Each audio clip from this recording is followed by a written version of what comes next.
Hi, Alan Stratton from As Wood Turns.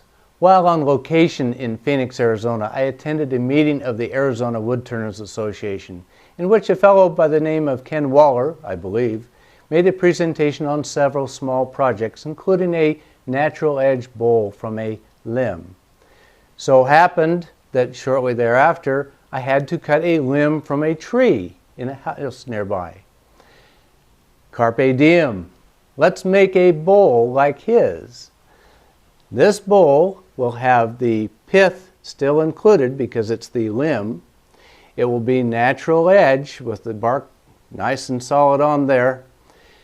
Now, I'll leave the spigot on here for 2 or 3 weeks so that the bowl can dry, then remount it onto the lathe using that center to true it up. Then I'll turn the base just a little bit more so that it won't rock on the table. Then it'll be a very nice little bowl. Let's make it. I mounted my piece of juniper limb with a drive center on one side and a live center on the other, trying to put the pith in the upper portion of the bowl. My limb is a little bit long for the width, but I'd rather be a little long than a little short. Then, starting at the bottom of the gouge, I start forming the exterior of the bowl.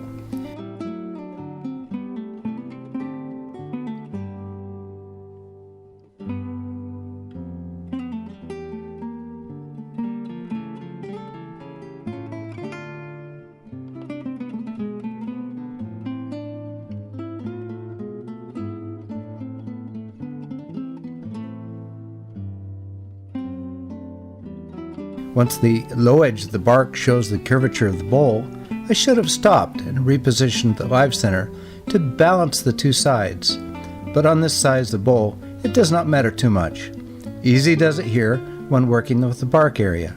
Not only am I cutting a lot of air, but I have to flip my cutting direction around so that I cut from bark to solid work and avoid tearing the bark off. I'll also cut a tenon to use when mounting from the other direction.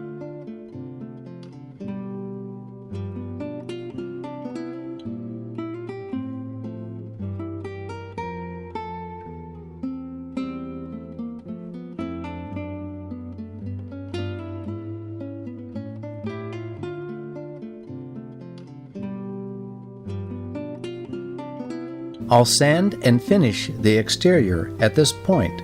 I could not sand by hand. There was just not enough solid wood. So I switched to light power sanding. I'll finish this small bowl with walnut oil. Time to flip the bowl over and hollow out the interior. This is definitely bowl gouge territory, and time to make sure I position the tool correctly when starting a cut to avoid my gouge skating across the wood. The gouge has to be perpendicular to the spinning edge with the bevel exactly pointed in the direction I want to cut. I'll finish up the interior with a bowl scraper and a small round nose scraper.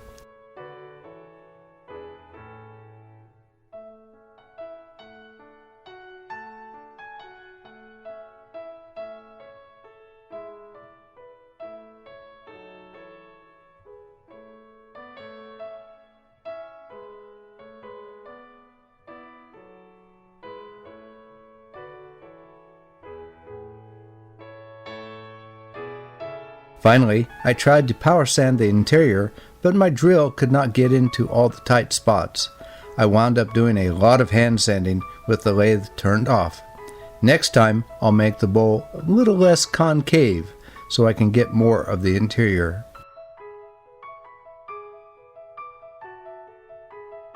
Now for the base of the bowl. I had a hunk of MDF mounted to a faceplate from another bowl a while back. It was just a little too big, so I turned it to fit the interior of this bowl. I'd prefer some rubber sanding pad, but I don't have any here. So I folded up several paper towels to provide a cushion for the interior. Then I'm removing the mounting tenon and refining the base. I'll leave the center spigot in place for several weeks while the bowl dries. I'm in Arizona for this project. Drying will not take long at all with this humidity. Now I have a cute little bowl. What is it good for, you ask? Maybe nothing at all, except to be a cute little bowl. with plenty of attractive end grain. It will be a conversation piece as non-turners wonder how I ever turned it. Plus, it did not take long to turn, and the wood was free. Be sure to like this video and subscribe to my website and YouTube channel. Safe turning makes for good turning. Please wear your face shield.